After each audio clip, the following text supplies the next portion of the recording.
Ok, então vamos para a nossa aula 15. E como mostra aí no nosso roteiro, a gente falou até essa parte aqui de polo magnético, né? E hoje a gente vai falar sobre essa parte final aqui. Talvez a gente fale de condições de contorno, talvez não.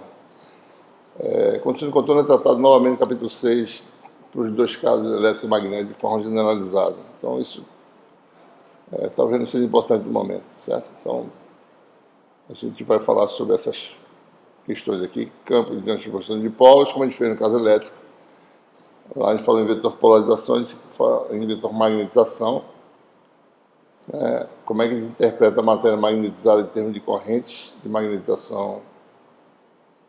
E a partir do que a gente define uma nova grandeza, que é o vetor campo magnético, e finaliza com as equações de Maxwell, em qualquer que seja o meio, ou vácuo, meio material. A gente fala então sobre meios materiais e vamos fazer alguns exemplos de determinação de campos, agora envolvendo a matéria magnetizada. Na última aula, a gente mostrou que um dipolo localizado,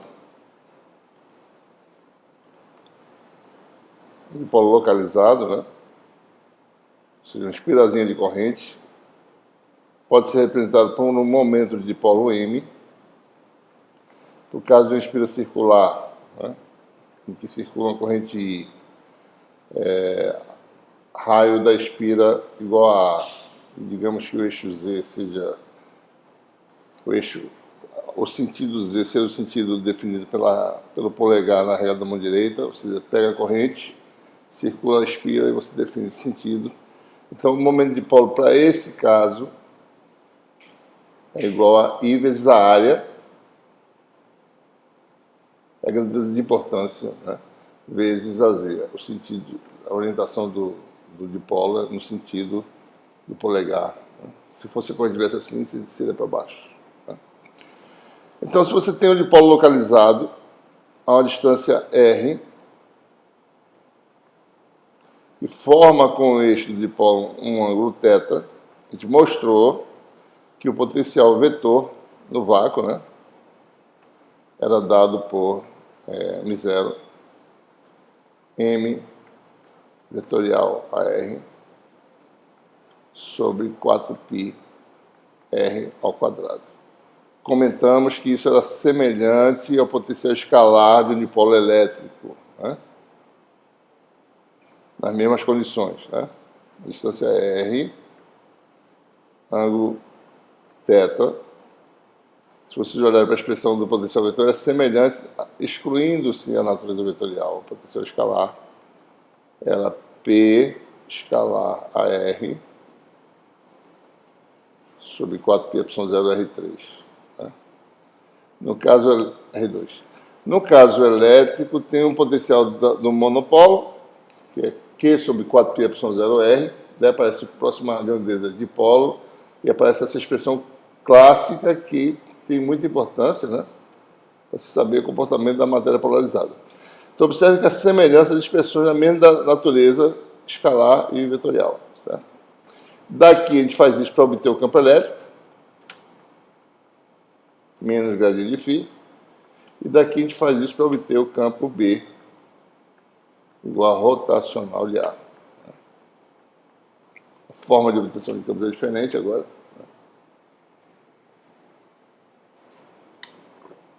Mostrou também que o campo B e o campo E são muito parecidos. Se a gente calcular essa operação rotacional de A em esféricas, usando essa expressão aqui, a gente mostra que o campo B, o vetor de densidade de fluxo magnético, tem essa expressão aqui, μ0 sobre 4π R3, que é a expressão clássica, 3 vezes M escalar o vetor diretor, que mostra a direção no espaço, que é esse aqui.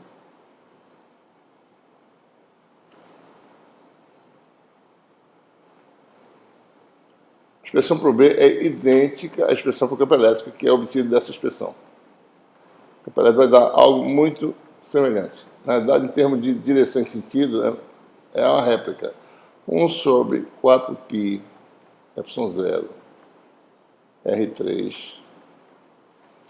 3, daí a mesma coisa. P escalar AR menos P. O que diz que as linhas de campo B e E são idênticas no regime assintótico, né? Está falando do regime assintótico, ou seja, distância muito grande, né? Do que a dimensão chamada delta, né?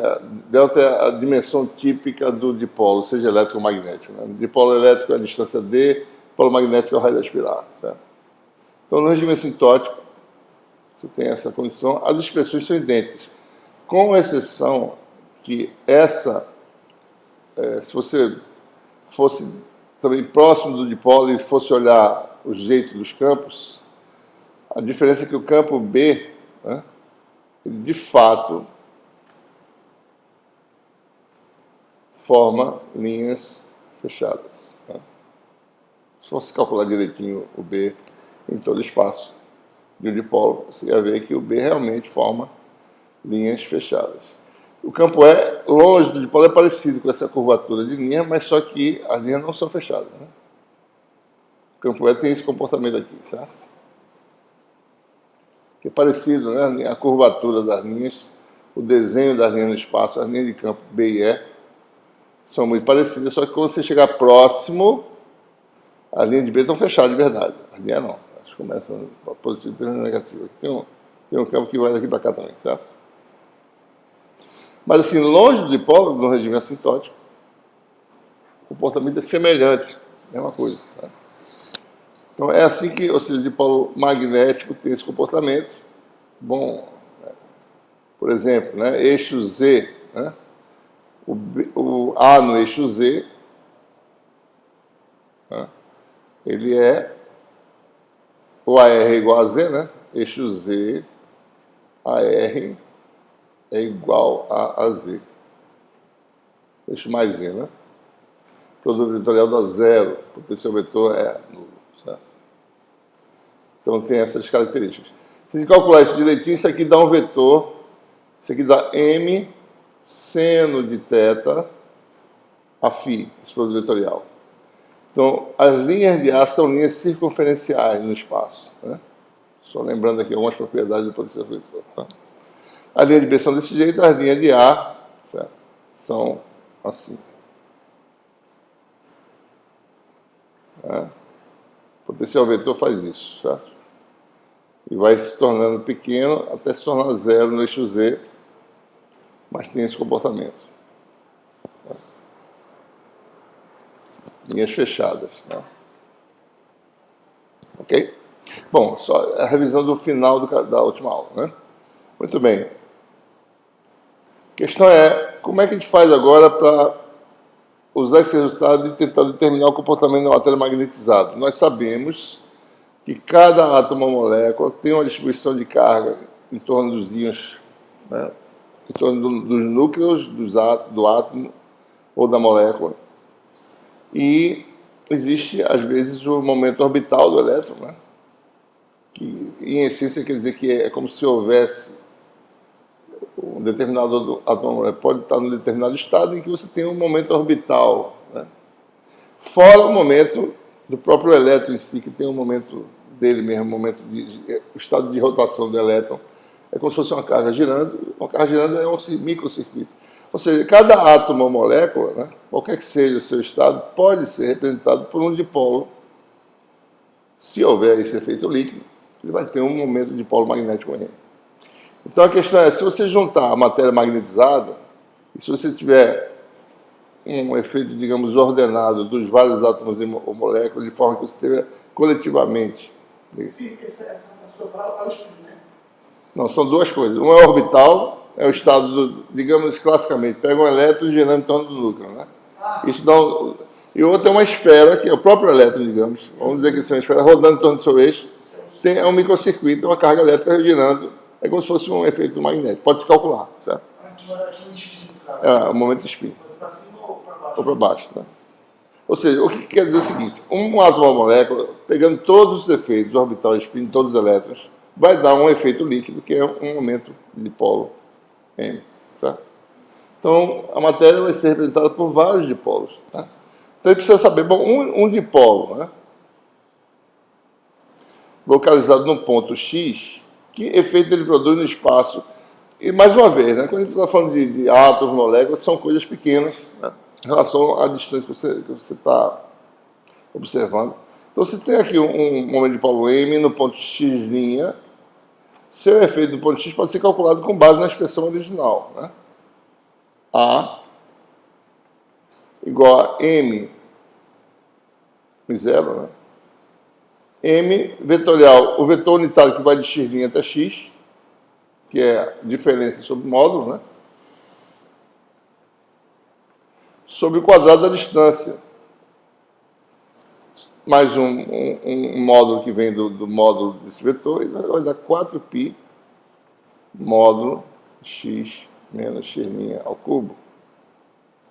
Né? Então, se você olhar um dipolo num ponto x' e observar o efeito no ponto x, agora em termos das variáveis de localização de dipolo e ponto de observação, então você tem essa expressão mais geral. Né? É a mesma expressão. Isso aqui, uma parte disso é vetor sobre módulo, que é o vetor unitário que vai, né, esse vetorzinho aqui, certo? O AR, né? Seria esse vetor. O AR seria x menos x' sobre módulo.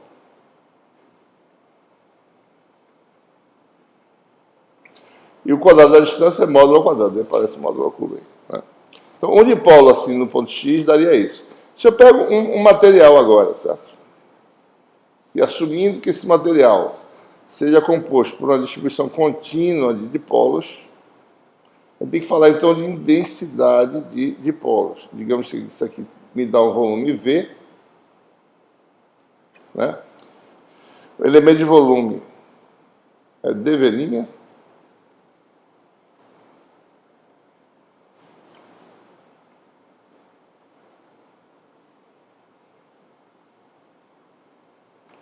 O efeito dessa distribuição de dipolos, digamos que ela esteja no vácuo, então a matéria é uma distribuição contínua de dipolos magnéticos no vácuo. Né? Então, dentro ou fora da distribuição, você tem a contribuição desse elemento de volume, digamos que o momento líquido seja dm. Então, num ponto x, basta a gente usar essa expressão aqui. A vai ser agora dA, né? E M vai ser dm. Né? Então, a contribuição de um elementozinho de volume vai ser dA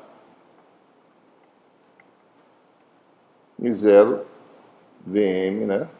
Momento de dipolo do volume, vetorial x menos x',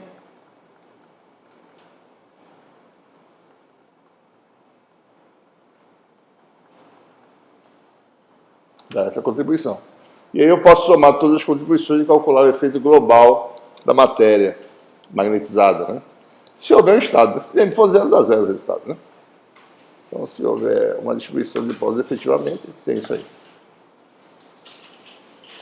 É mais conveniente a gente tratar o momento de dipolo de um volumezinho diferencial a partir de uma densidade de dipolos, né? Então, a gente define a densidade de dipolos por esse vetor maiúsculo M, ou definição é dm dv, né? No caso aí, dV', né? Tá? Então, vetor, a densidade de dipolos que a gente chama de magnetização.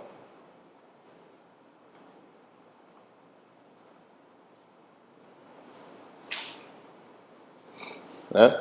Unidade da magnetização, bom, é a unidade de momento de dipolo por unidade de volume, que é corrente, área sobre volume. Da corrente por unidade de área. Ampere por metro. Né? Mesma unidade de densidade de corrente superficial, né? Ampere por metro também. Né? Mais uma coisa, o que é a magnetização? Além de ser uma função de densidade, né, ela também é um vetor colinear com o momento de dipolo que existe naquele volume. Então, nesse ponto, é como se tivesse uma magnetização que aponta no mesmo sentido. Né? certo? Esses vetores são colineares, certo? dV é positivo, né? E esse sentido são as mesmas, né? Se aqui o momento de polo líquido está para cá, a magnetização também aponta no mesmo sentido, certo? Bom, e com isso eu posso agora parametrizar, né, o vetor dm em termos da magnetização. Isso aqui daria dV' m. Né? O dm se transforma nesse produto aqui, certo? Né? dV' m. E aí a gente pode então somar o efeito, né, de todos integrando no volume. Então, o resultado é que agora eu posso calcular o potencial vetor de uma distribuição de dipolos magnéticos, ou seja, de uma matéria, da matéria magnetizada. Integral de volume,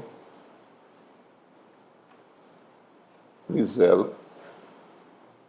M, que é um vetor dependente da coordenada x', produto vetorial com x menos x' sobre 4π módulo. Até agora, tudo que a gente está fazendo é semelhante ao que a gente fez no caso elétrico, né?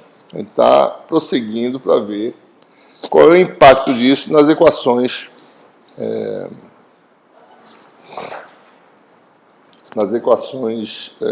ou seja, a gente tem umas equações de máximo-magneto-estática no vácuo.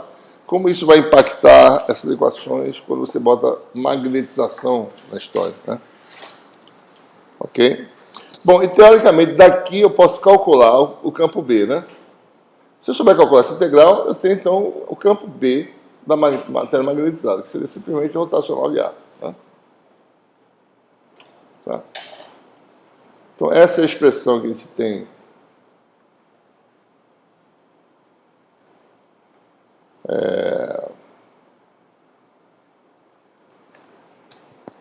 para a matéria magnetizada. Então a gente pode calcular essa coisa aí. Certo?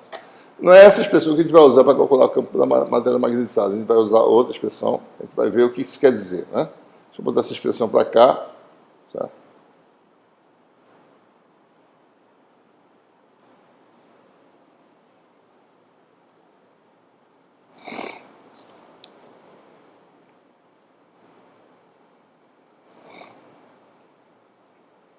Dois, né?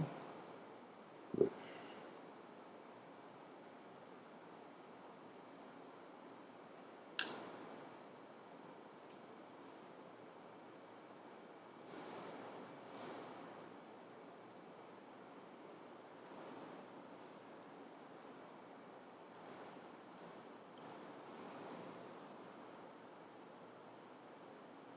Bom, aqui está a expressão.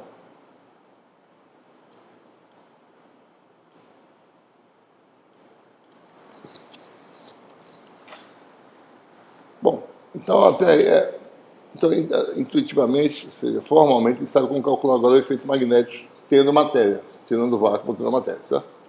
Basta representar o estado da matéria pelo vetor magnetização M. Tá?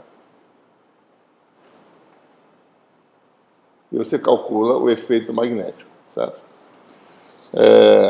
Bom, vamos falar agora sobre como é que pode interpretar a matéria magnetizada em termos de coisas mais tangíveis, né? Então, eu vou falar sobre corrente de magnetização.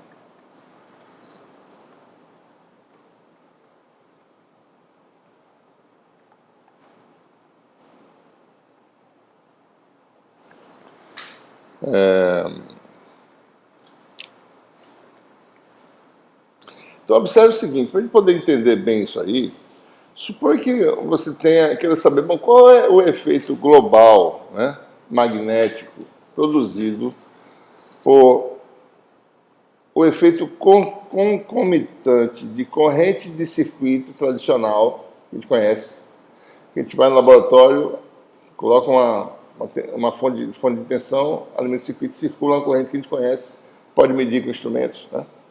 Então, se eu juntasse corrente de circuito e as microcorrentes, ou seja, magnetização da matéria, qual seria o campo B, né? Então, basta você representar, suponho que você tenha o seu volume aí, certo? E eu vou juntar os efeitos. uma coisa que existe, por exemplo, né, pode ser que você tenha magnetização de determinada parte do seu sistema ou uma corrente de circuito em outra parte. Não vamos nos preocupar onde é que estão localizados cada componente dessa. Vamos dizer que no volume de V' existe, provavelmente, né, magnetização e exista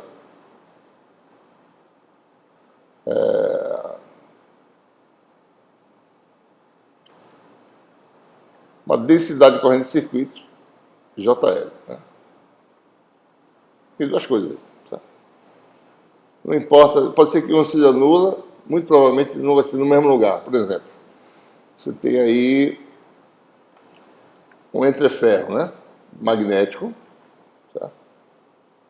Como é que isso aqui acontece, né, na prática? Entreferro magnético, material ferro, né, por exemplo. Você vem aqui e enrola com a corrente, com enrolamento, certo? Você enrola isso aí, passa um fio, né? E sai enrolando isso aí, certo? Então nós temos o efeito concomitante de corrente de circuito, né?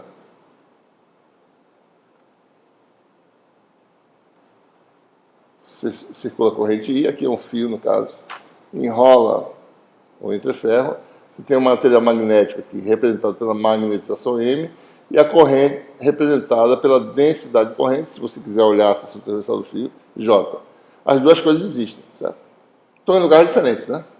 Então aqui, como ele não sabe qual é a geometria, ele vai botar em um determinado ponto de espaço, você tem ou M ou J, ou os dois simultaneamente, depende da situação. Muito provavelmente em alguns lugares M vai ser zero, em outros lugares J vai ser zero. Tá? Bom, mas não importa, o efeito é o seguinte, qual é o efeito combinado, o efeito magnético combinado dessas duas quantidades, né? Se você está no ponto X', quer observar no ponto X, é super simples, né? O potencial vetor é a soma dos potenciais vetores das duas quantidades, que a gente sabe calcular. Né? O potencial vetor vai ser a soma do potencial vetor da distribuição de corrente, de circuito, que está separada da corrente da matéria, vai ser integral, né? Em zero, J, chamado de JL para dizer que é corrente livre, né? Corrente de circuito. Tá? Para diferenciar das correntes atômicas, das correntes ligadas. Né? Lá no caso elétrico ele falou em cargas ligadas. A gente aqui vai falar em correntes ligadas, correntes presas nos átomos. Certo? Então isso aqui dá a expressão simples, 0J dV, né? Sobre 4π. Vou fazer o contrário, né? Bota dV primeiro, para não ficar... Essa é a expressão original, certo? JL de x', né? Sobre 4π módulo da distância, certo?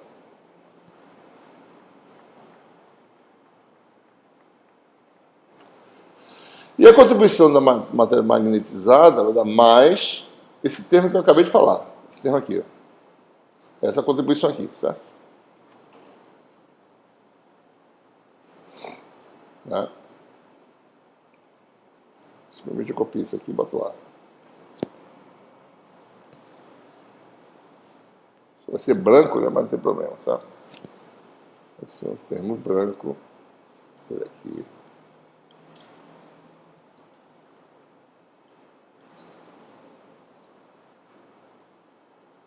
Eu posso até mudar a cor dele, né? Talvez.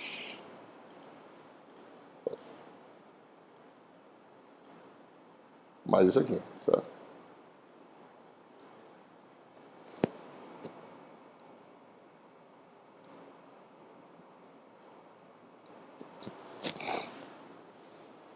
Né? Bom, e a partir daqui, a partir de um conjunto de manipulações, que eu já fiz parte disso antes, né? Que dá um certo trabalho, deixa eu ver aqui. É uma página aqui de dedução, né? Duas páginas. Uma página, né? Mais uma vez aquela história, né? O que é isso aqui?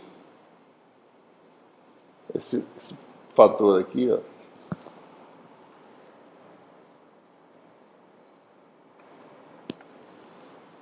isto aqui, né? A gente usa uma identidade vetorial para trabalhar isso aqui, tá? E a identidade vetorial é aquela famosa, né? Que a função inversa tem um gradiente, né? O gradiente dessa função, que é menos nablalinha dessa função, nabla atua sobre x, nablalinha sobre x', uma identidade conhecida, né? Que é menos x sobre módulo ao cubo, né? Então, esse termo aqui é substituído ou por um desse ou por esse, né? A gente pode fazer os dois. Na verdade, essa identidade é usada. Mais uma identidade vetorial, né? Ou seja, você vai ter, então, vetor, produto vetorial com gradiente, e nós temos identidade vetorial para isso. Então, pode-se mostrar que, usando essa identidade, eu não vou fazer essa álgebra agora, deixa para vocês olharem com calma e trabalharem nisso, se convencerem, tá certo? Então, você pode mostrar que o potencial vetor fica dessa forma aqui, né? Então, deixa eu só mostrar mais ou menos o roteiro, né? Usando essa identidade aqui, rotacional, de um vetor vezes uma função, né? É menos A vetorial gradiente, né? Mais F rotacional de A. Então, essa é a identidade que é usada nessa demonstração.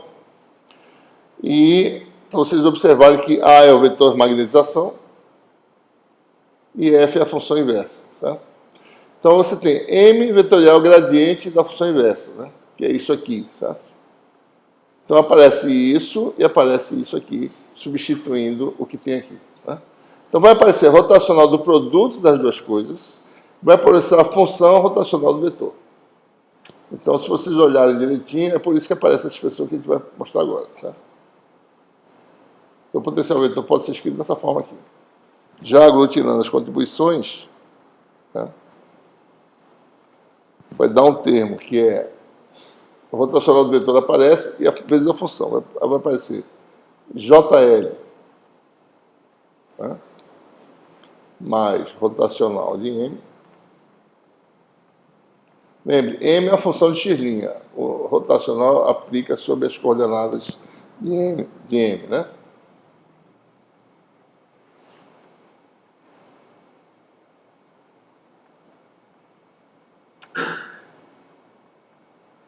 Aparece esse termo aqui e aparece um segundo termo que vem. Esse aqui é esse termo aqui, certo? Esse rotacional de M sobre x menos x', F é 1 sobre x menos x' e A é rotacional de M. Então dá esse termo aqui. Esse termo já existia antes, né? Então apareceu esse termo sobre isso, que é esse aqui. E aparece um segundo termo, esse é o termo original. O segundo termo é rotacional do vetor vezes 1 sobre x menos x', que aparece um integral separado aqui. Só tem um erro aqui violento aqui nessa expressão. É o que eu estou pensando. Tem um epsilon zero aparecendo aqui na expressão. Deixa eu mostrar para vocês aqui, que tem um erro na nota de aula.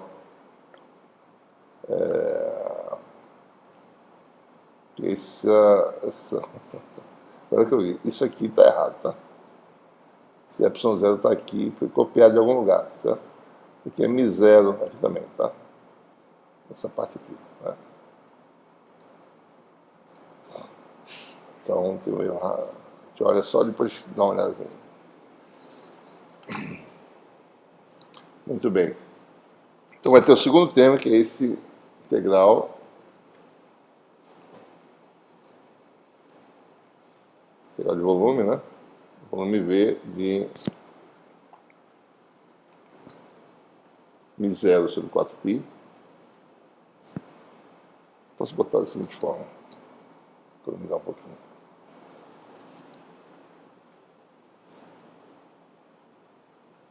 Rotacional de mi0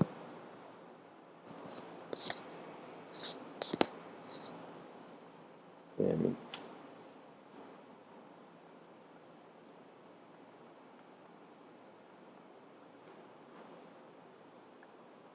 Certo? Então aparece esse termo aqui. De onde vem esse termo? Bom, esse termo é exatamente esse termo aqui, ó. Rotacional da função inversa vezes m. Né? Tá aqui, função inversa vezes m. Que é esse termo aqui. Então tinha isso aqui lá, substituiu por isso aqui, que é esse termo aqui, e o outro que veio para cá, separado, certo? E nesse último a gente aplica o teorema lá da análise vetorial que a gente discutiu, né? Não demonstrou, mas a gente falou que ele existia, né? Que é a integral de volume do divergente de um vetor, do rotacional de um vetor, chamado de A, chamado de A não, chamado de outra coisa, de V, tá? É igual, um parecido com a lei de Gauss, né? Parecido, certo? É a integral de superfície do produto vetorial. Okay? A lei de Gauss é a integral do divergente é igual ao fluxo do vetor, né? Mas tem o dual disso aí, é muito simples de determinar, que a integral do rotacional é igual à integral de superfície desse produto vetorial. Né? E com isso a gente aplica isso nessa expressão aqui.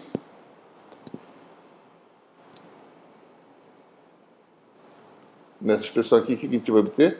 Que isso aqui vai me dar um termo de superfície, que é ds, e isso vetorial anormal para fora, ou seja, 0, m, vetorial n, elemento de área, que é o ds', né? Sobre 4π módulo da distância. Observe que com essa... Por que foi feita toda essa manipulação algébrica, né? Originalmente, nós tínhamos um termo cúbico embaixo. Com essa manipulação algébrica, todo mundo agora tem embaixo o mesmo denominador, que é a distância. E fica mais fácil interpretar o significado dessa expressão em termos de coisas mais tangíveis, né? Ou seja, em resumo, né?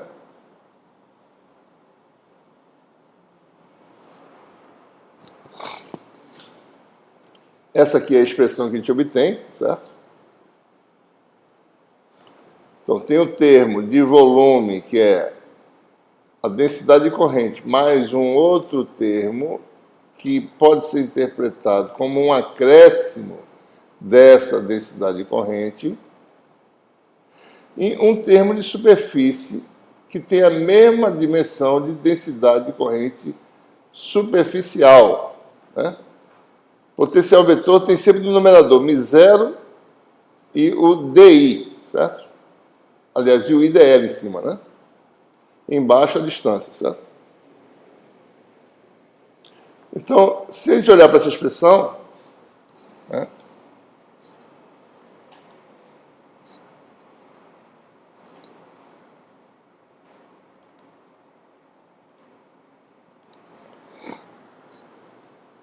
Tudo se passa como se a densidade de corrente no volume tivesse esse acréscimo Jm,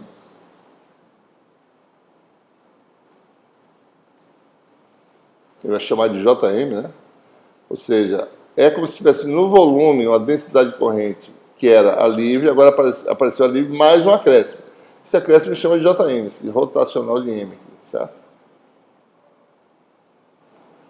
Na superfície do material é como se houvesse uma densidade de corrente superficial, que isso aqui, né, é como se fosse a densidade de corrente superficial, pela forma como é o potencial vetor, né? Quando você tem a corrente de superfície, o potencial vetor é μ0, densidade de corrente superficial ds sobre a distância embaixo. Então isso aqui é como se fosse uma densidade de corrente superficial km. Certo? Então a matéria magnetizada pode ser vista como contribuindo com duas coisas. No volume, uma densidade de corrente de magnetização, Jm, dada por rotacional de M,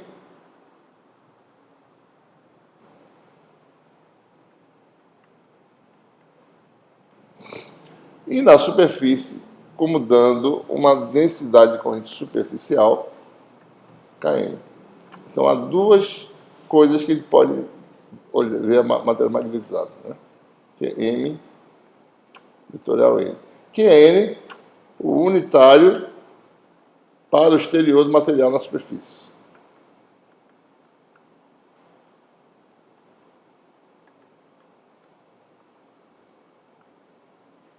Né?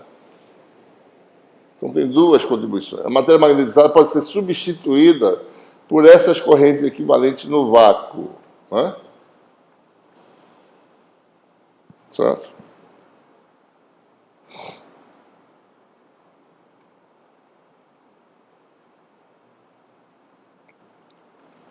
Ok? Então, se eu fosse, quer dizer, como é que eu escreveria aqui, né? Eu escreveria assim, o potencial vetor é como se ele fosse essas distribuições de correntes no vácuo, em termos de volume, né?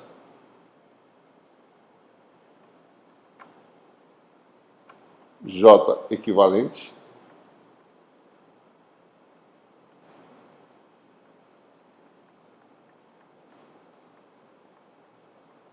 mais, em termos de superfície. Como eu não coloquei um termo de corrente superficial, né, livre, né, corrente livre superficial, só apareceu a corrente de magnetização. Mas se eu tivesse uma corrente superficial de circuito, teria um termo adicional aqui também, certo? Então aqui você vai ter dV' igual a dV', ds' e 0, Km apenas, né, porque eu não coloquei a corrente superficial tradicional, sobre 4π módulo de x menos x'. Se tivesse uma corrente livre, KL, isso aqui seria substituído, tá certo? Por esse K equivalente aqui. Deixa eu só apagar aqui. Se eu colocasse a corrente de circuito KL na jogada, né, então você teria aqui um K equivalente. Quem são essas coisas? Bom, o J equivalente é a densidade tradicional de corrente, JL, mais a de magnetização, que eu acabei de dar a expressão para ela. E na superfície apareceria, em relação ao que já existia antes, se existisse, né, a densidade que existiria lá, que eu não coloquei na formação, mais a contribuição da matéria, que é isso aqui. Então, dá para se calcular de forma muito simples, né, qual é o efeito da matéria magnetizada. Basta você representar a matéria magnetizada pelas suas correntes equivalentes e calcular usando as leis tradicionais que a gente já conhece. Certo? E qual é o efeito disso, né, na determinação de B? Levando em conta agora matéria magnetizada e corrente livre. Né? Nós tínhamos antes duas equações. Divergente de B é 0 e rotacional de B igual a μ0 J. E agora eu levo em conta todas as correntes que existem, né, na região. Se tem matéria magnetizada, tem uma Jm. Né? Se tem corrente livre, tem JL. Então, agora eu vou pegar aqui no J, esse J vai ser o J equivalente, na realidade. É a densidade de corrente total. Pega todas as correntes que tiver na região, né, junte isso nessa densidade de corrente equivalente e joga nas equações de Maxwell, que tem o B. Certo? Então, B pode ser determinado. Bom, e que é? Então, isso aqui vai dar o quê? μ0 JL mais JM. Por que não aparece o K nessa equação aqui? Porque aqui só aparece a densidade de corrente de volume. Densidade de corrente de superfície aparece, como no caso elétrico, quando você faz condição de contorno. Certo?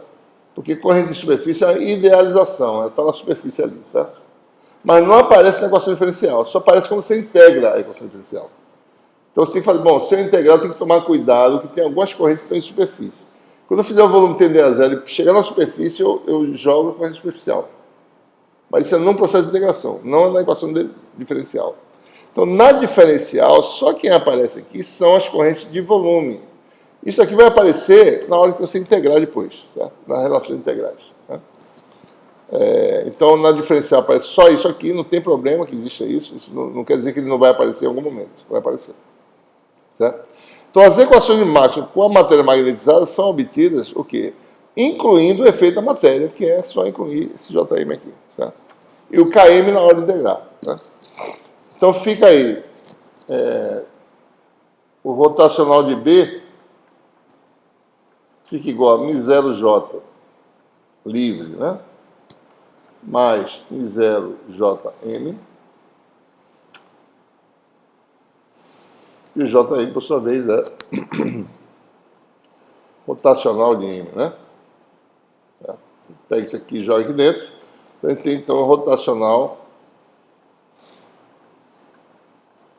B menos μ0M, né? Já jogando isso aqui, μ0M para cá, igual a μ0JL. Então, nós ficamos com essa equação. Vou botar para cá.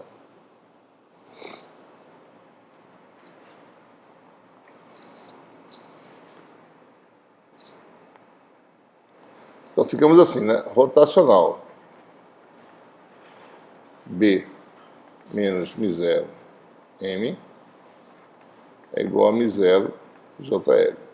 E da forma como foi feito no caso elétrico, a gente vai fazer a mesma coisa. Vamos definir um novo vetor que elimina o μ0 da história. Antes não tinha magnetização. Esse vetor foi o campo magnético, B igual a μ0H. Mas agora tem a magnetização. Então, isso aqui a gente vai chamar, para eliminar o μ0, chama isso aqui de μ0 vezes um campo H. Tá? E esse é o chamado vetor campo magnético, que tem a definição mais aprimorada agora na presença da matéria magnetizada. Vetor campo magnético. O B é o vetor de densidade de fluxo magnético. E o H é o vetor campo magnético. E com isso, se eu faço essa relação, ou seja, define-se essa relação constitutiva, né? B igual a B menos μ0M igual a μ0H, ou seja, B igual a μ0, H mais M. Olha que tem uma diferençazinha importante nessa relação constitutiva aqui, tá? Em relação ao caso elétrico, né? Vou até escrever o elétrico aqui para a gente olhar direito. No elétrico é D igual a ε0 E mais P, separado. Aqui é B igual a μ0, soma dos dois. Tá? Essas são as relações constitutivas. Então, na matéria magnetizada, existe uma relação com essa definição do campo magnético H, que amarra o vetor de densidade de fluxo magnético com o vetor campo magnético e com o vetor magnetização. Tá? Se não tiver matéria magnetizada, M igual a zero, fica B igual a μ0H, o vácuo. Um é réplica do outro. Né? Bom, e voltando para a equação de Maxwell, como é que ficou a equação de Maxwell com a introdução do campo magnético? Isso é cortar o μ0, isso aqui vai dar rotacional de H igual a J livre. Tá? Então, o campo magnético tem rotacional igual a apenas a densidade de corrente de circuito tradicional. Tá? Então, essas agora são as equações de Maxwell que passam a valer agora em qualquer meio, né?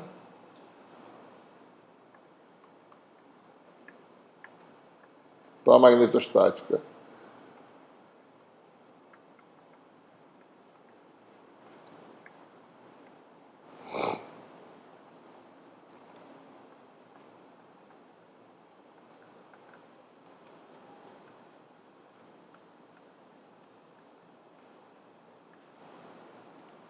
São quais?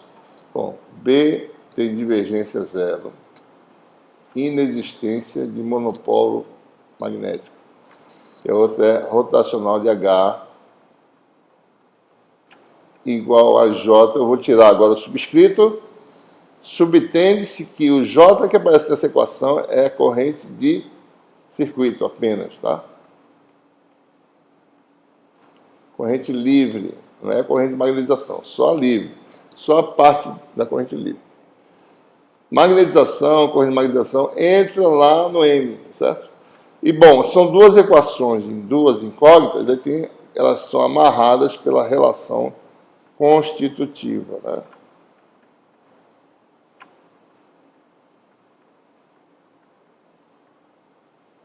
Ok?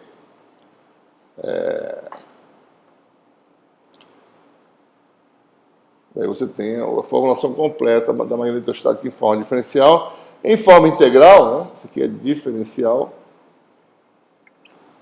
Formato integral dessas equações é fácil de obter, né? Por integração. Fluxo magnético para fora da superfície fechada é zero.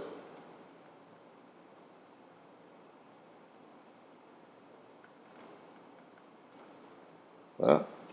E o que mais? Lei de Ampère. Né? Circulação de H, no caminho fechado, é a corrente envolvida, livre. Né?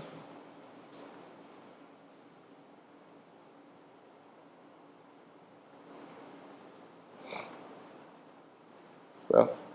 Se eu botasse aqui a circulação de B, seria μ0. Se eu colocasse aqui circulação, só para lembrar vocês a diferença, tá? Se eu botasse B aqui, BDL, eu pegava toda a corrente que existia, certo? Tem um μ0, né?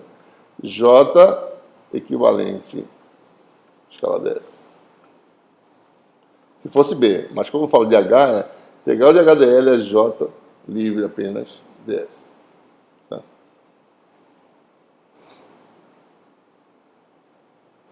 Vamos discutir um pouco mais a questão da corrente de magnetização, certo?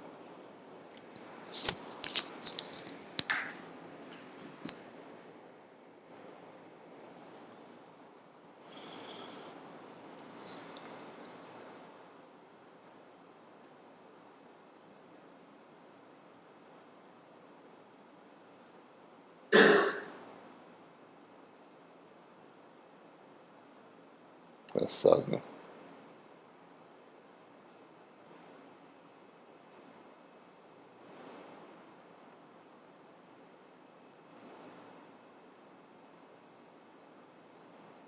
Estou observando que isso que eu vou falar aqui não está nas notas, né?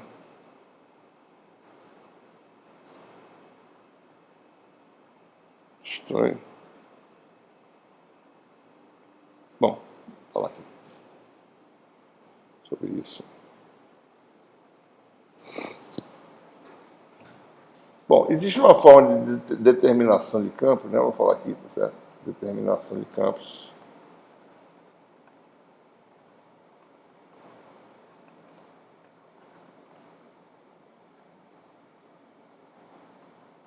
Da matéria magnetizada, né?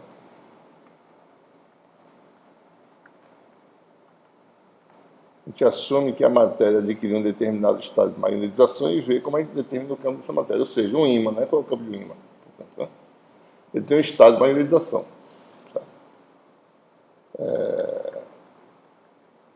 Se a gente soubesse esse estado, a gente poderia calcular o campo B. Como? Nessa formulação aqui, a gente pega a magnetização, substitui pelas correntes que existirem, e daqui eu calculo usando, né, Biot-Savart, por exemplo, né? Eu calculo usando a lei de Biot-Savart. Cálculo direto, né? Eu substituo a matéria magnetizada pelas correntes equivalentes de magnetização, daí pela lei de Biot-Savart, que é uma fórmula que a gente introduziu no começo, que calcula o campo B, certo? Ok? Vamos intuitivamente mostrar algumas situações aqui. Por exemplo, suponha que você tem uma pastilha de material magnético, certo?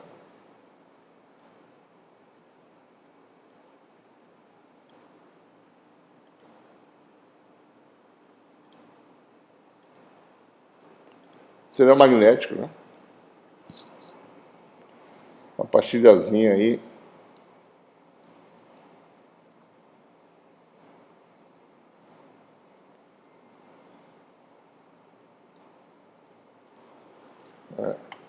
Mostrando aí mais ou menos. Ela tem uma superfície lateral aí, né?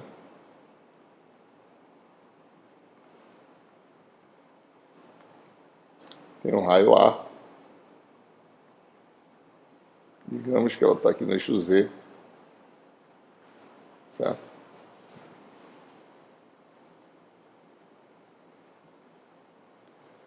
Digamos que, a gente vai falar sobre materiais já, tá certo? Ela esteja magnetizada, né? Tem materiais que se magnetizam e essa magnetização fica retida, né? Devido à interação entre os próprios dipolos, tá certo? Então, digamos que esse material tenha adquirido esse estado de magnetização constante, digamos, né?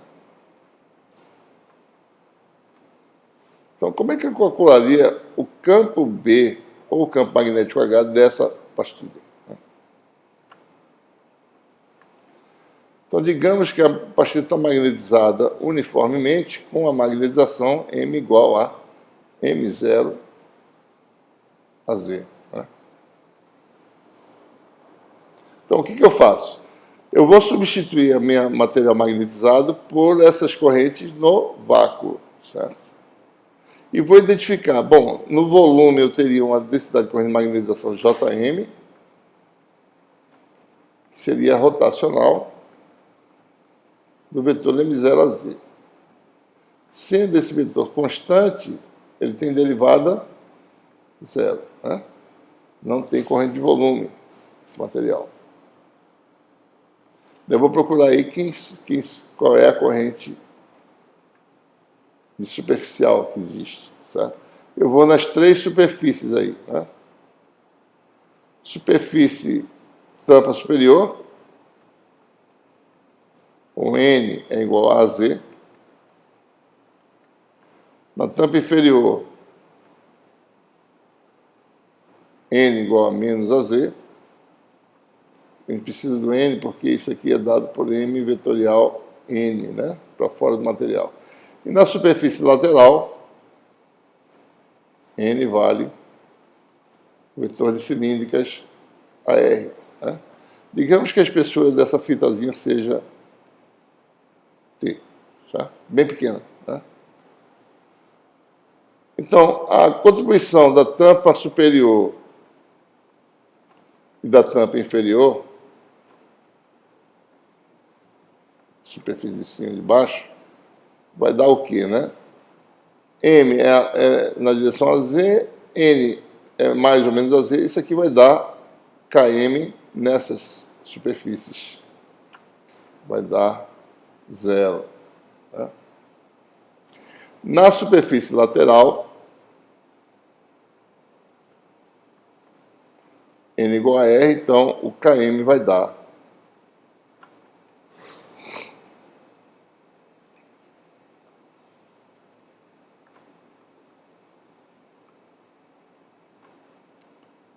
a Z vetorial da fita, então vai dar M0 a fita.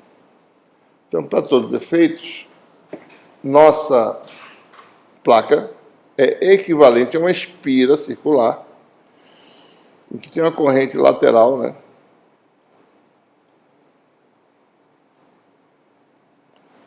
Uma fitazinha, né? De espessura T.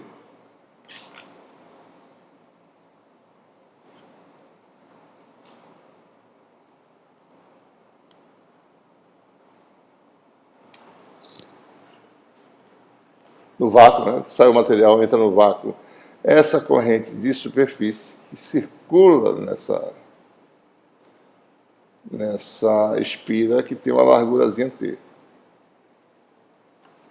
Certo? Se eu olhar para um retângulozinho aqui desse, certo? Olhar com mais detalhe, né? Pega isso aqui, bota para cá, eu olho ele aqui com mais detalhe. Aqui está circulando a densidade de corrente. Km, né, igual a M0. Observe, né? M0 ampere por metro, Km ampere por metro. Essa densidade de corrente atravessa uma largura T. A corrente que circula é I igual a I de magnetização, vai botar assim, tá certo? igual a M0 vezes o comprimento atravessado. M0 vezes T, amperes. Tá? Então, para todos os efeitos, isso é uma espira em que circula uma corrente IM igual a M0 vezes T. Então, tudo se passa como se eu precisasse apenas calcular o campo de uma espira de corrente, cuja corrente é M. Isso é fácil calcular por lei de Biot-Savart, certo? Posso calcular o B em qualquer lugar, né? Certo? Por exemplo, no eixo Z, eu calcularia, substituir essa espira, essa fita por uma espira tradicional, isso aqui me daria B igual a integral de μ0 IM dl', essa é a expressão do Biot-Savart, né? X menos x' sobre 4π módulo ao cubo. Essa é a expressão da lei de Biot-Savart, né? Se eu, na espira, isso aqui é facílimo, isso aqui vai dar A d', A', eixo Z, isso aqui vai dar vetorial Z a Z menos A R', que é a localização de um elemento da espira.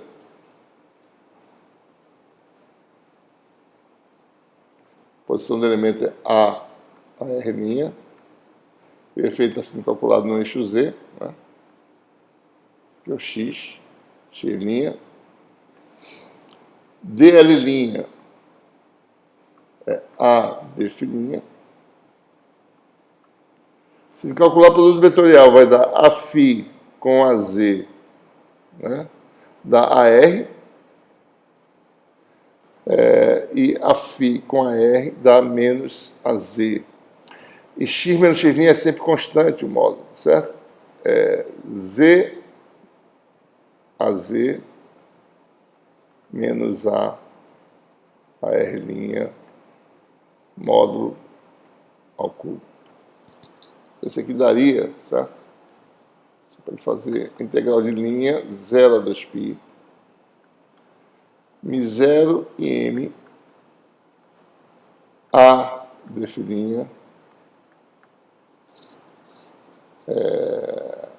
Isso aqui é o vetor, na realidade, né? dl', isso aqui é vezes A', né? Então, A' vetorial AZ vai dar AR'. Tá? Z AR', vou botar assim mesmo inclinado, certo?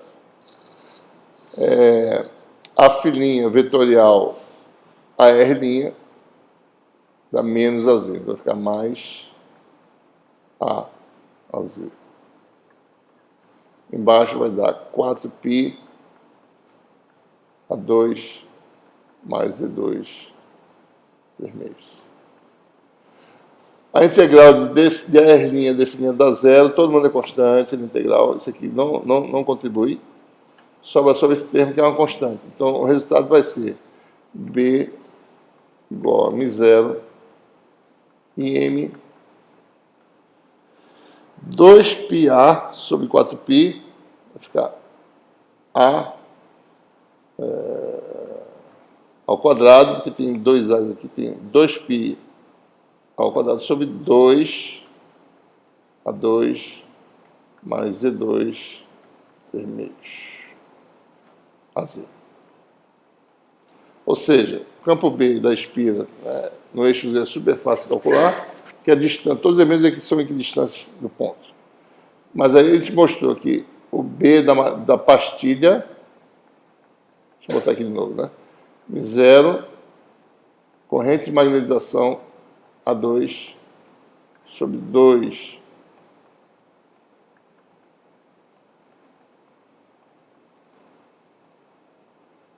e o campo está no eixo Z, né? Certo? No eixo Z, o campo está no eixo Z. E daí a gente substitui quem é em M, né? Em M é Km, que é em M vale M0, espessura. Né? Então, o campo B vai dar M0,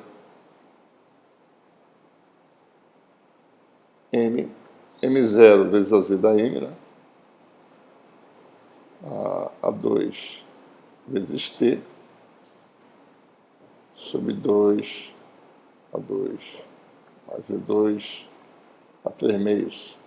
Então, B está na direção da magnetização, do lado de fora da pastilha, certo? Qualquer lugar, né? Mesma direção. Posso ir mais além, né? Multiplica aqui por π e aqui por π. Eu tenho aqui o volume do material, tem a magnetização vezes o volume. A magnetização vezes o volume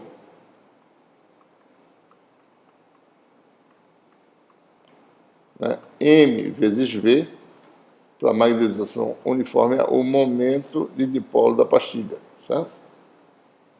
Então, B igual a M0M sobre 2π.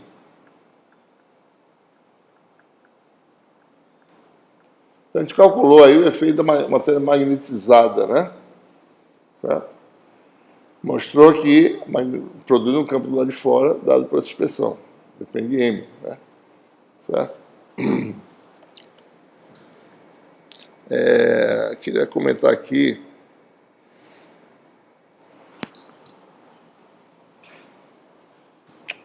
que algumas coisas importantes, né? Por exemplo,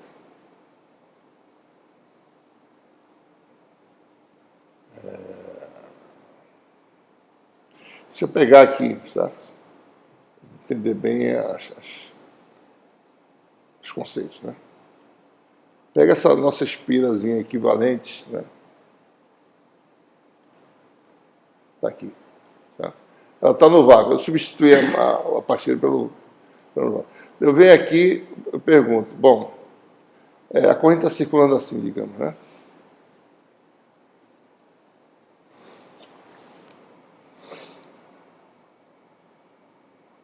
Tem uma corrente IM, né, que circula aqui, certo?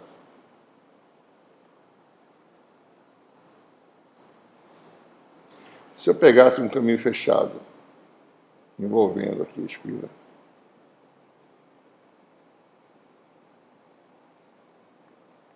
e pedisse para calcular, bom, quem é a circulação de H?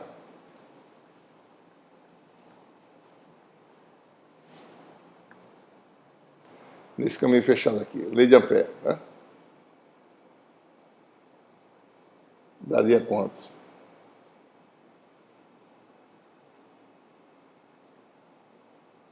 Lei de Ampère diz que a circulação de H é igual à corrente envolvida, né? Nesse exemplo aqui, quanto é que daria?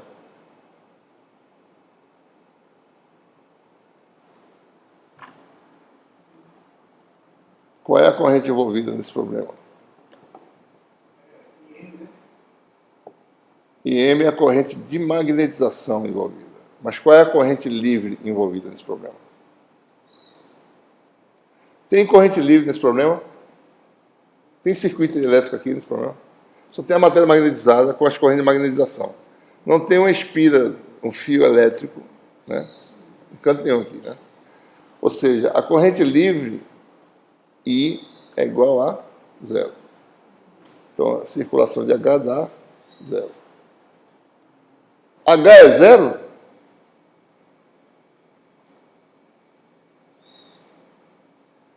O campo H é zero? É zero? O campo no espaço H é zero? Essa pastilha não produz efeito magnético, não? O campo B no espaço é zero? Dessa espira? É zero. No vácuo, quem é B em relação a H? Se B é não nulo, H é não nulo, certo? Ele tem circulação zero, mas ele é diferente de zero. Então, B e H são não nulos.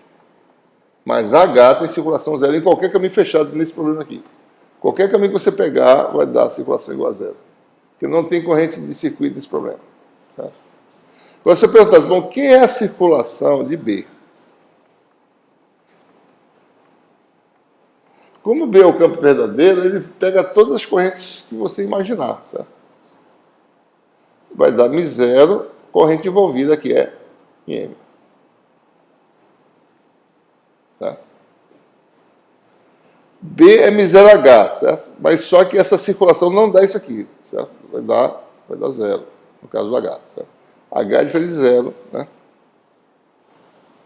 A integral de B dl é μ0 em M, mas a integral de H dl dá zero, certo? Okay.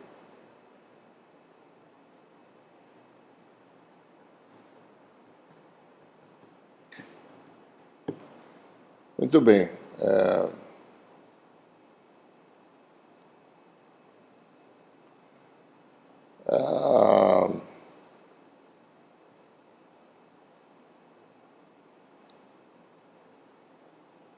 Bom, a outra coisa é a seguinte, bom, por que deu esse resultado? Vamos olhar de cima a espira, né? A gente falou isso já antes. Isso é um efeito coletivo, certo?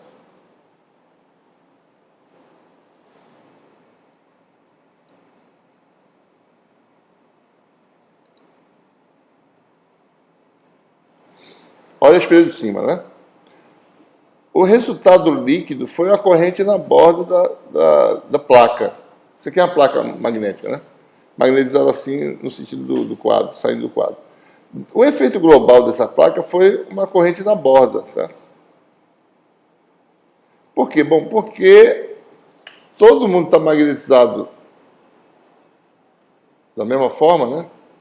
É como se dentro da placa você tivesse essa magnetização, esses dipolos, microdipolos, que no fundo são microcircuitos. E esses circuitos, eles coletivamente vão dar um efeito. Vou fazer a mão.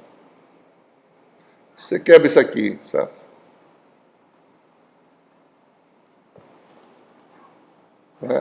Você fatia essa pastilha, né? Em regiões diferenciais, né? Volumes diferenciais. Daí, em cada volumezinho desse, cada região está produzindo um momento de polo que faz essa microcirculação aqui. Cada momento de polo é um circuitozinho desse, certo? Esse é o estado de magnetização da matéria, certo? Então, se você for ver, vai cancelando por dentro aqui, vai sobrar na borda. Então, todos esses circuitos coletivamente circulando corrente ligada, o efeito líquido é como se fosse macroscopicamente um efeito dos dipósitos que estão na borda. Então, sobra só essa corrente de borda aqui, certo? É como se tivesse uma grande corrente circulando, apesar de elas serem correntes ligadas. Mas, coletivamente, dá um efeito macroscópico gigante, né? Forte, tá? Deixa eu fazer mais um exemplo agora só qualitativo. Suponha que você tivesse uma placa, tá?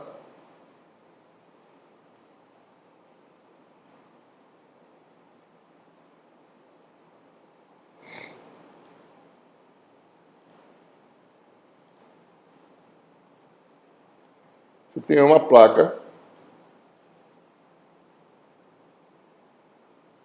de material aí, certo? Essa é uma placa infinita, em duas dimensões, e infinita aqui, certo?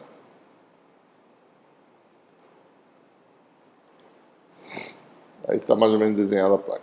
Digamos que essa placa está magnetizada. Essa placa é infinita.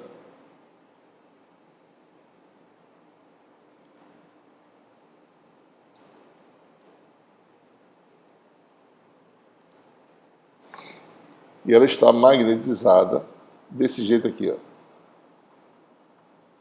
Material magnético, né?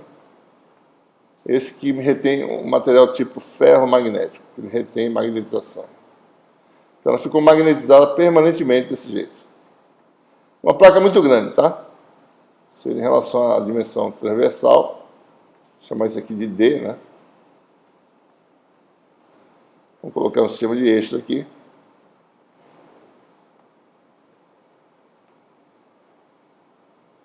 Z, né? X saindo do quadro e Y. E o X aqui saindo, né? Isso aqui seria, digamos, Z igual a D sobre 2. Isso aqui seria Z igual a menos D sobre 2. Tá? Certo?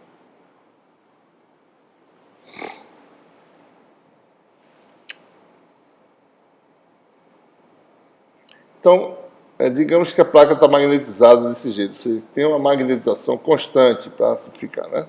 Mais uma vez. Aqui agora é na direção Y, né? Direção Y, certo?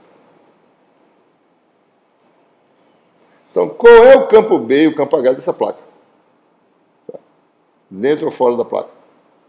Então, não é um problema simples, né? A gente faz como? A gente substitui pelas correntes equivalentes. Né? A gente procura o JM, mais uma vez, nesse caso, M é constante, JM vai dar zero, porque é rotacional. Né? Certo? Bom, então não tem corrente de volume, mas tem de superfície. Né? A de superfície é Km igual a M, produto vetorial com N. Né? E aí você tem a parte de cima dessa placa, N igual a AZ, e a parte de baixo, N igual a menos AZ. Né?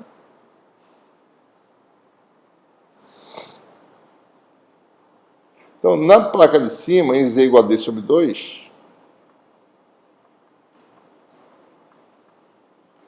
tem uma densidade chamada de K+, tá? Km mais K mais M,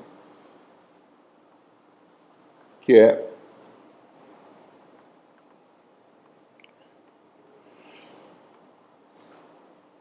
M0 a Y vetorial a Z. A Y vetorial a Z dá M0 a X. Ou seja, em cima existe uma corrente de superfície, digamos que M seja positivo, que sai do quadro. Né? Então, essa placa tem duas contribuições de corrente equivalente. Né? Corrente que sai do quadro em cima e se estende em todo o espaço, né? toda a superfície. E Z igual a menos D sobre 2.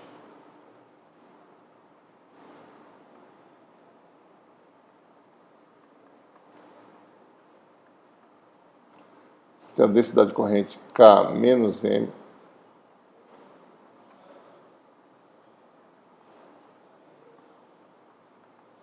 Vetorial menos AZ. Que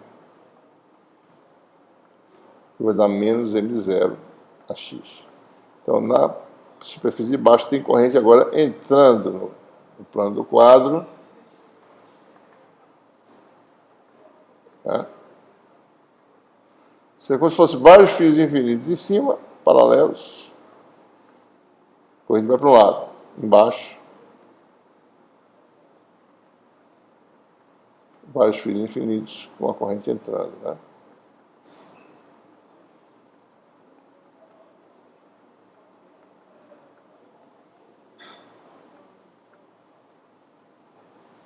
Ou seja, nossa placa magnetizada é equivalente a dois planos de corrente, né? Um em cima e embaixo. Substituo ela, boto dois planos de corrente em cima e embaixo, sem material agora, tudo no vácuo.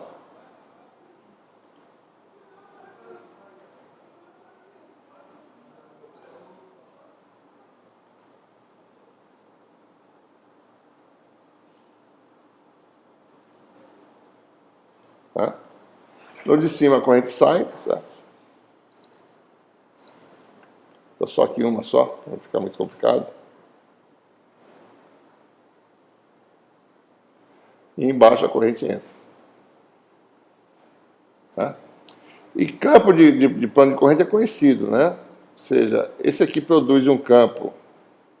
Se a densidade é M0, né? Este aqui, vou botar duas cores aqui, tá certo? Vou chamar o vermelho de cima, amarelo e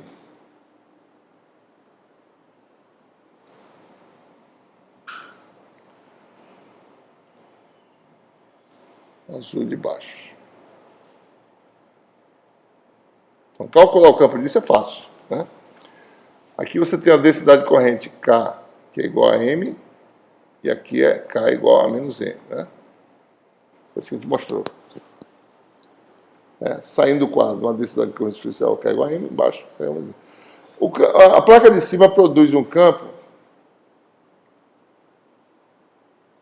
dado por isso aqui, ó. Assim em cima e assim embaixo.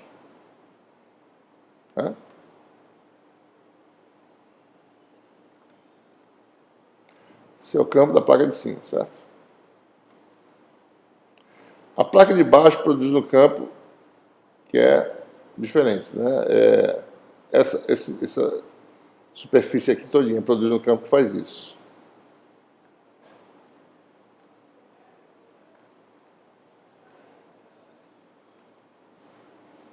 Que reverte. Esses campos são uniformes, né? Porque o plano infinito de corrente tem campo uniforme. Quanto é que vale a magnitude desses campos aqui? Bom, cada um contribui com mk sobre 2, vezes μ0, né? O B de um plano, certo? A magnitude do B é B igual a μ0, a magnitude do campo de um plano de corrente, né? Tanto acima quanto abaixo, é μ0 metade da densidade de corrente, que seria m sobre 2, tá certo? Ou seja, o resultado líquido é que B vai dar 0 aqui, na parte de cima, de fora, B vai dar 0 aqui, e B vai dar μ0 m aqui dentro. Em forma vetorial mesmo, tá certo? O B está na direção da magnetização aqui dentro, certo? Ok?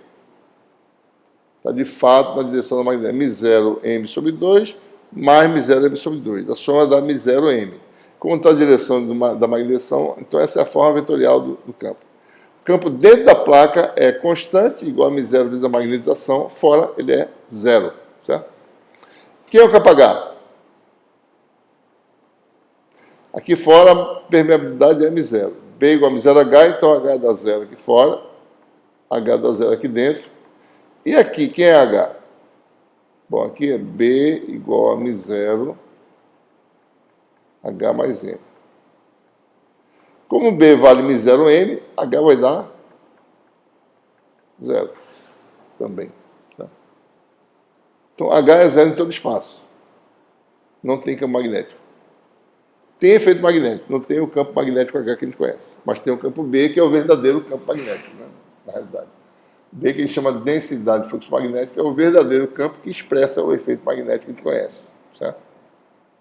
Mas o campo H, que ele é inventado, ele não existe, é 0. Tá?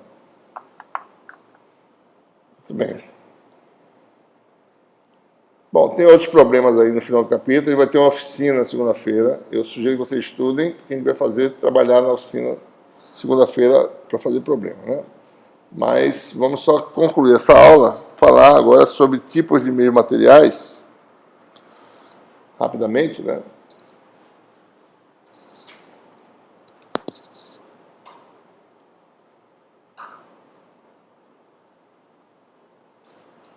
Ou seja, a sugestão é que vocês treinem, né? Façam exercícios. Não é para chegar lá, isso aqui é como. Não. É para estar treinado já, certo? Porque a prova vai ser depois disso, né? Depois de segunda-feira tem prova quinta, certo? Tem que estar sabendo como é que faz as coisas já, certo? É só tirar as dúvidas de coisas mais, né, que não está claro, sabe? Que tentou fazer não deu certo, né? Mas tem que tentar fazer para poder entender qual é a dúvida, né? Senão não adianta. Bom, vamos falar agora, só para concluir esse capítulo, sobre os tipos de meios materiais, seguindo a mesma linha de raciocínio que a gente fez no caso elétrico, né?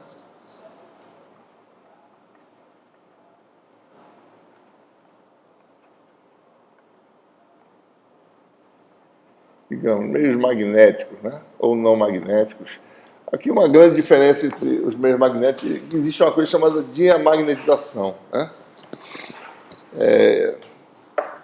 Bom, mas isso está dentro da classificação de meios lineares. A questão é, quando você pega um entreferro, tá certo? Você circula com a bobina, né? e aplica uma corrente I, você aplica um campo magnético H, qual é a resposta no meio, né? Então, essa resposta vai determinar, né, de que forma esse meio se magnetiza. Então, tradicionalmente, a gente observa uma relação entre H e a magnetização. H porque uma corrente elétrica de circuito gera um campo magnético H, e esse campo magnético causa uma resposta na magnetização M, né? Então, se o meio é linear, é porque essa curva é desse tipo aqui, certo? Só que existem meios em que a magnetização ela se opõe ao campo aplicado. Tá? Então, o material que tem essa característica aqui fraca, né? Ou seja, esse aqui a gente chama de paramagnético.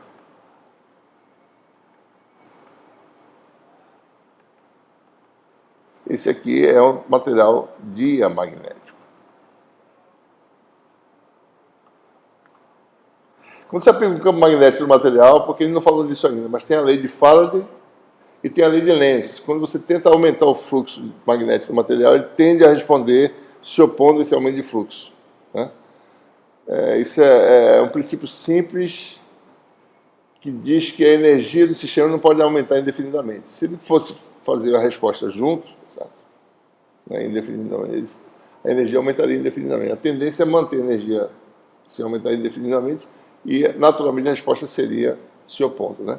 Mas aí outros efeitos aparecem, você pode ser que tenha um efeito coletivo, digamos assim, no mesmo sentido do campo aplicado. Então, esses materiais são os paramagnéticos.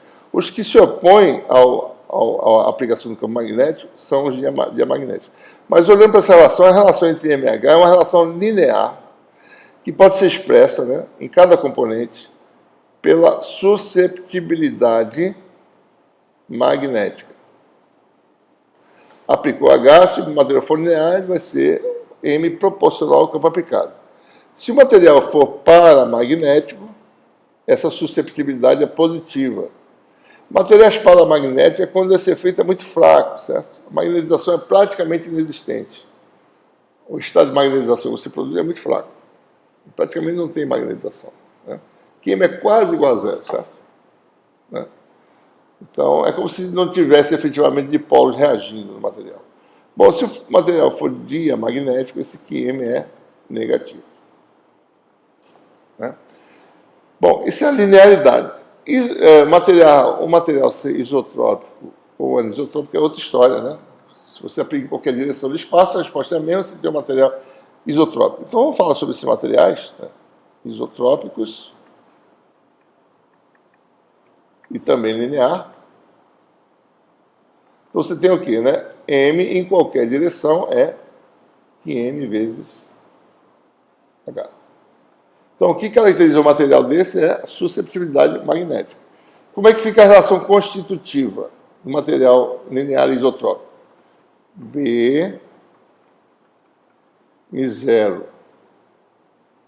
H mais M, né?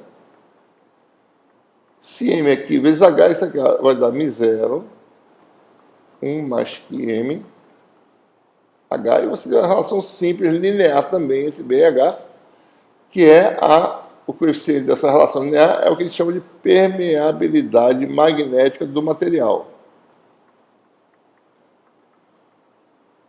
Né? Se o material é paramagnético, a permeabilidade relativa é maior do que 1. Se for diamagnético, a permeabilidade relativa é menor do que 1. Não é negativa a permeabilidade? Bom, não, porque nesses materiais a permeabilidade é muito... a susceptibilidade é muito pequena. Então o QM é muito próximo de zero, certo? Nesse material aqui, né? O que quer dizer que M é muito próximo de zero? Quer dizer que B é muito próximo de Mi0H. É como se fosse vácuo. O efeito magnético não existe. O material pode ser substituído pelo material desse tipo aqui, ele não tem efeito magnético. É muito fraco. Então é como se isso aqui fosse magneticamente fosse vácuo. Né? Bom, então, esses são os materiais tradicionais. E tem os materiais cujos dipolos se acoplam fortemente.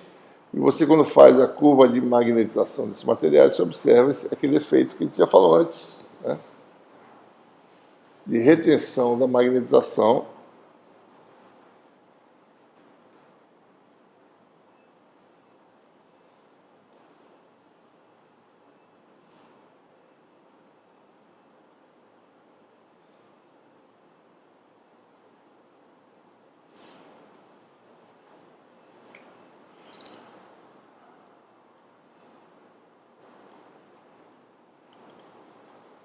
então, o que acontece? Você vai magnetizando o material, os dipolos começam a se alinhar ao campo aplicado, e daí eles começam a interagir fortemente. Quando você tira o campo, você retém a magnetização. Então, esses materiais se magnetizam, né, inicialmente de forma simples, linear. Daí, quando você aplica um campo forte, daí eles começam a dizer, você já alinhou todo mundo, saturou. Né? Qualquer efeito residual é um aumento do momento de dipolo de cada região, mas isso é muito pequeno. O efeito mais forte é o coletivo, e quando você retira essa magnetização, esse campo, você retém um efeitozinho aqui, né? Magnetização residual. Foi os exemplos que a gente fez agora há pouco. A pastilha magnetizada chegou naquele estado, você tirou o campo e ficou lá magnetizado. Está lá. Para você tirar essa magnetização, você reverte o campo até um ponto, e você entra nesse laço de esterese. Né? Mais uma vez, aquela história. Aplicado no campo H, né? Resposta M. Né? Então, você não sabe qual é a magnetização para um dado campo aplicado, porque pode ser tanto essa, quanto essa aqui, quanto essa. Né? Você não sabe, se não souber a história anterior. Né? Então, quanto mais fina essa largura aqui, melhor. Certo? Se tiver materiais que têm a magnetização assim, né? Não, deixa eu botar mais.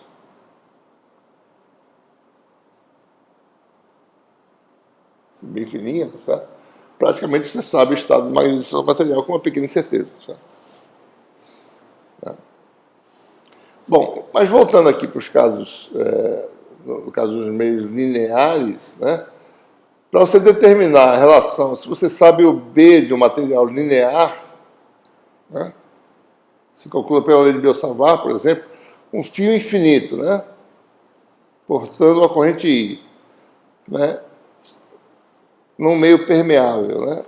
Então, B vai ser μ0 sai e entra aqui no lugar μ. Ela μ0 I, ela vai ser agora μI sobre 2πr a φ. Basta tirar o μ das expressões todinhas que a gente fez até agora e basta tirar o μ0 e colocar o μ no lugar. O H permanece inalterado, é I sobre 2πr a φ. Então, em toda a formulação, se eu tiver uma distribuição de corrente dentro de um meio permeável, seja um meio que tenha permeabilidade de μ, então o meu B vai ser a mesma expressão que eu já calculei antes, né? μI sobre 2πr. Por exemplo, um plano de corrente, né, livre, submerso num material de permeabilidade de μ, né, certo? Você vai ter aí, com a densidade K, né, digamos, saindo do quadro, vai fornecer um campo B desse tipo aqui, que é μ em magnitude, né? μK sobre 2. Antes era μ0, então μK. O campo H é quem? Apenas K sobre 2. Não muda, certo? Okay. Bom, então deixa a parte de condições de contorno do capítulo 6, que ele vai fazer isso de forma geral, né? Que vai contemplar todos os casos, tá certo? Então, para por aqui no capítulo 5. Então, temos aí na segunda-feira a oficina, tá certo? Que vale 30% da nota, né? Quem não fizer vai perder 3 pontos na prova, tá certo? Ok? Uma pergunta aí? Certo. Tá bom.